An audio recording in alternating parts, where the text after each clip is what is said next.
Good morning student, welcome to the physics class. Okay student, now today we will discuss chapter 5 magnetism, that is part 3. In previous period or previous lecture we have studied about magnetic field of earth or earth magnetism. In this diagram we have already done. Now the magnetic element, the magnitude and direction of magnetic field.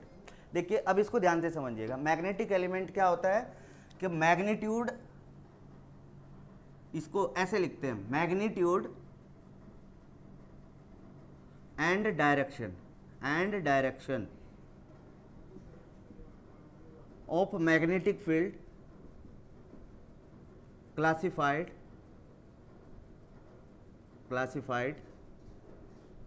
by three component, by three basic elements, by three element. What are these three element?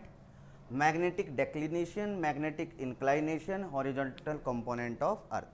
तो magnetic inclination और declination, उससे पहले हम दो study करेंगे. एक होगा हमारा ग्राफिकल मेरिडियन और एक होगा हमारा मैग्नेटिक मेरिडियन. तो what is graphical meridian? Graphical meridian या फिर जियोग्राफिक मेरिडियन भी हम इसको बोल सकते हैं. दूसरा वर्ड क्या यूज कर सकते हैं हम यहाँ पर? जियोग्राफिकल मेरिडियन या जियोग्राफिक मेरिडियन.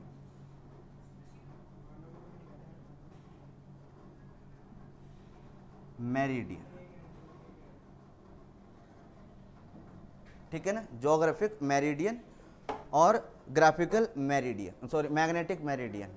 ओके, तो इसके लिए देखिए जियोग्राफिकल मेरिडियन क्या होता है. आंसर है एक वर्टिकल प्लेन होता है जो पास होता है हमारा जियोग्राफिक एक्सिस से. अब कैसे हम इसको समझ पाएंगे? Vertical plane means this one plane. इसको हम इस तरीके से समझते हैं, ये एक प्लेन है हमारा,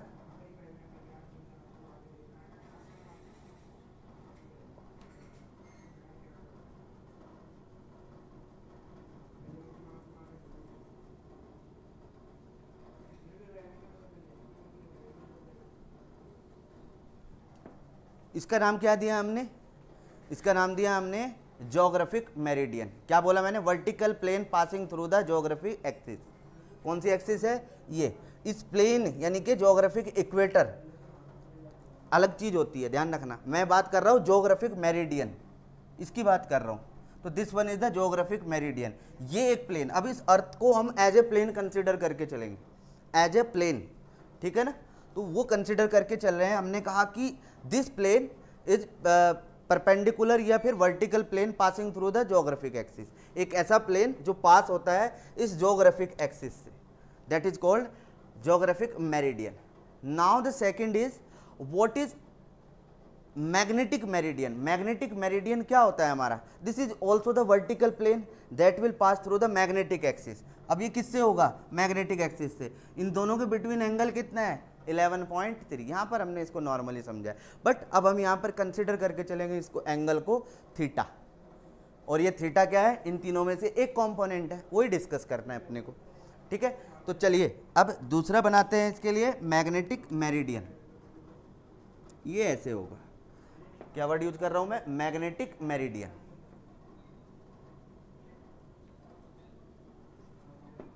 ये क्या हुआ हमारा? मैग्नेटिक मेरिडियन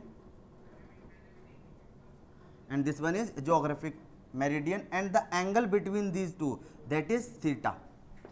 ये क्या है हमारा? थीटा एंगल है, राइट. अब मैंने आपको थ्री डेफिनेशन बताई. Magnetic declination. What is magnetic declination? The magnetic declination at the place is defined as, we can defined the angle between the geographical meridian and magnetic meridian. Simply हम लिख सकते हैं इसको कि it is defined as the angle between geographical meridian and magnetic meridian.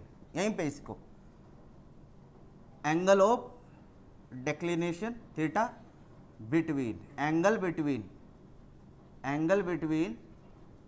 Geographical meridian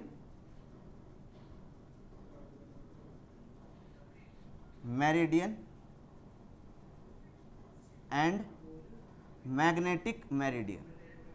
चलिए short में लिख देते हैं. Magnetic meridian and geographical meridian के बिटवीन जो एंगल होता है that is called magnetic declination. Now magnetic inclination और डिप। अब हम ये मान के चलते हैं कि जो टोटल फील्ड होता है अर्थ का वो कहीं ना कहीं सेंटर पे कॉन्सेंट्रेट होता है। हमने कहा कि कहाँ पर कॉन्सेंट्रेट होगा, वो कॉन्सेंट्रेट होता है, सपोज करो it will concentrated here, earth magnetic field, ठीक है ना।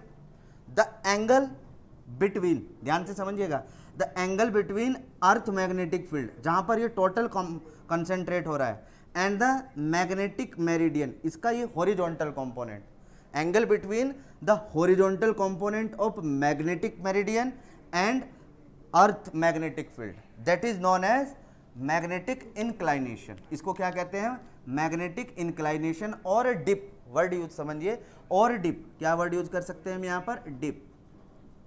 What is this, again angle between the horizontal component या फिर मैग्नेटिक मेरिडियन की horizontal component and earth magnetic के बिटवीन जो यहाँ पर हमारा एंगल होगा दैट इज कॉल्ड। मैं हॉरिजॉन्टल कंपोनेंट क्यों कह रहा हूँ, मैं कह रहा हूँ this one is the horizontal component of earth magnetic, ये horizontal component magnetic field of earth, and this one is the vertical component of magnetic field. ये दोनों चीज़ें समझ में आ गई होगी। तो मैग्नेटिक पहला था हमारा ज्योग्राफिकल मेरिडियन, ये हो गया मैग्नेटिक मेरिडियन, मैग्नेटिक डेक्लिनेशन समझ आ गया, मैग्नेटिक इंक्लाइनेशन जिसको हमने बोला कि magnetic dip is the angle between direction of total intensity of magnetic field, यानी कि जो magnetic field net intensity and horizontal component of magnetic meridian, ठीक है ना। दिस इज नॉन एज, इसको बोला हमने हॉरिजॉन्टल कंपोनेंट, हॉरिजॉन्टल कंपोनेंट, और this one is vertical component.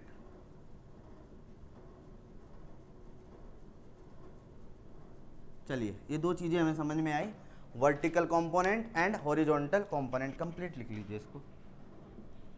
तो एक हुआ हॉरिजॉन्टल कंपोनेंट, इसको हमने बी एच कहा और इसको हमने बी वी कहा। तो व्हाट इज बी ई, तो B E is equal to under root B H square plus B V square. ये एक फॉर्मूला हमारा हो जाता है और इस पर न्यूमेरिकल पूछा जाता है। यही चीज़ बोला हॉरिजॉन्टल कंपोनेंट, इसी से रिलेटेड ये क्वेश्चन मैं बात कर रहा था आपसे कि क्वेश्चन आपसे पूछा जाएगा, ठीक है ना।